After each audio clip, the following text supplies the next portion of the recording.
हमारे चारों ओर जितनी भी लताएं हैं, जितने भी वृक्ष हैं, जितने भी क्षुप हैं, सभी निश्चित रूप से हमारे लिए जीवनदायिनी औषधीय गुणों से परिपूर्ण है।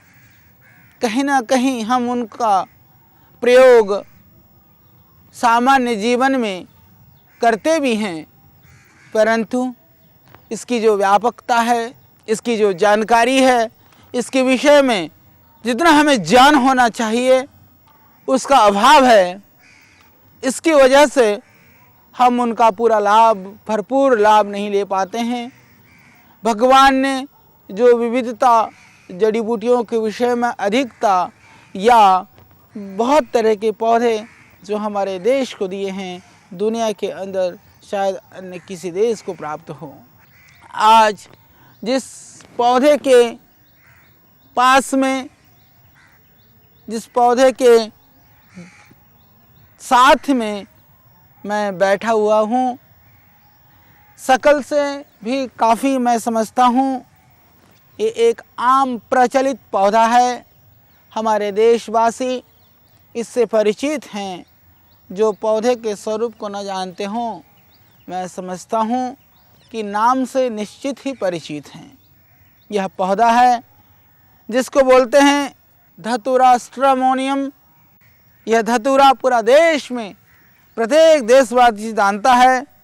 इसको मदन उन्मत्त, शिवप्रिय, मदमोही आदि नामों से संस्कृत में जाना जाता है। जब हमने नशा करना चाहा जीवन में तो अपने देवों को नशेड़ी बना दिया, और हमने विविध तरह के दूसरे कर्मों को करना चाहा तो हमने किसी देवी देवता के ऊपर बलि प्रथा और मद्यपान तक को भी, सुरापान तक भी हमने देवों को करा दिया। क्योंकि हम जिंदगी में अवनति को भी जाना चाहते हैं, तब भी शायद हम अपने आप अवनति के रास्ते में अकेले ही सहभागी नहीं होना चाहते हैं। हम सोचते हैं जो हमारे आदर्श, हमारे महापुरुष, हमारे जो देव हैं उनको ही कहीं हम साथ में लगा लें। ऐसी मानसिकता के चलते हमने देवों को भी नशेड़ी बना दिया, देवों को भी नशाखोर और मद्यपा, शराब पीने वाले हमने बना दिए। वास्तव में जो देव लोग जो हमें पथ प्रदर्शन करते हैं, जिनकी जो दिव्यता हमें अपने पथ पर आरूढ़ होने के लिए प्रेरित करती हैं, जिनकी मर्यादाएं हमें इस दुनिया के लिए एक आदर्श हैं, भले वह देव और वो देवियां नशा कैसे कर सकते हैं। भगवान शंकर की जहाँ बात आती है, भारतीय हिंदू संस्कृति में हम ऐसा मानते हैं कि भगवान भोले नशा करते थे, और हम उस नशे की पदार्थ को फिर भगवान के ऊपर चढ़ा करके अपने को गौरवशाली मानते हैं। उन पौधों में से हम इस धतूरे को भी सिर्फ भगवान शिव को ही हम चढ़ाते हैं। हम ऐसा मानते हैं कि भगवान शिव इस धतूरे का पान करते हैं। वास्तव में भगवान शिव हिमालय के वासी थे। कैलाश में वह साधना में निरत रहते थे।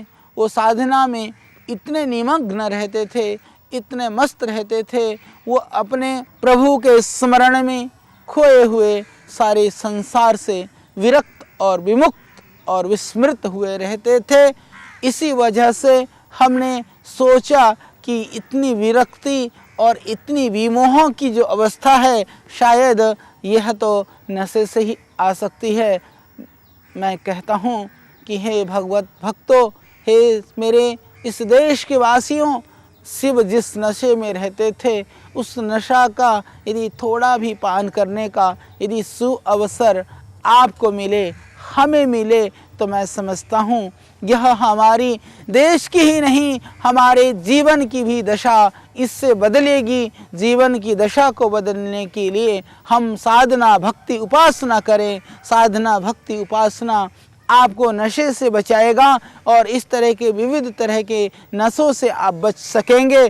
तो हम चर्चा कर रहे थे इस धतूरे के संबंध में। तो धतूरा जो वृक्ष है, ये जो धतूरे का जो पौधा है, आप देख रहे हैं इसमें ये फूल खिल रहे हैं और इसमें इसके फल भी हैं। ये फल और फूल युक्त ये है कृष्ण धतूरा। इस धतूरे में 3 प्रजातियां सामान्यतया मानी गई है, श्वेत पुष्प और कृष्ण पुष्प, और फिर तीसरे पीले फूल वाली धतूरा थोड़ा कम प्राप्त होता है, फिर भी श्वेत और कृष्ण फूल वाला धतूरा ज़्यादा प्राप्त होता है। और इस धतूरे की कुछ प्रजातियां ज़्यादा हाइट, पहाड़ और नीचे के हिसाब से अलग अलग हैं।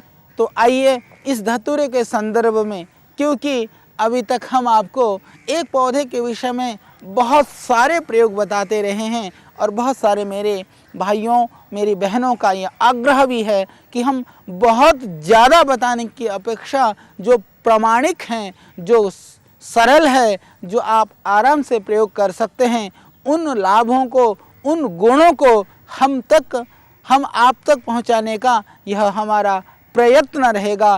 क्योंकि हमारा प्रयत्न है आप इन जड़ी बूटियों का प्रयोग अपने जीवन में कर सकें, इसके लिए हम प्रयत्नशील हैं। हम इसके लिए प्रयत्नशील नहीं हैं कि आपको बहुत सारे गुणों को बता दें और पता चला कि आप उनमें से थोड़े भी प्रयोग नहीं समझ पाए।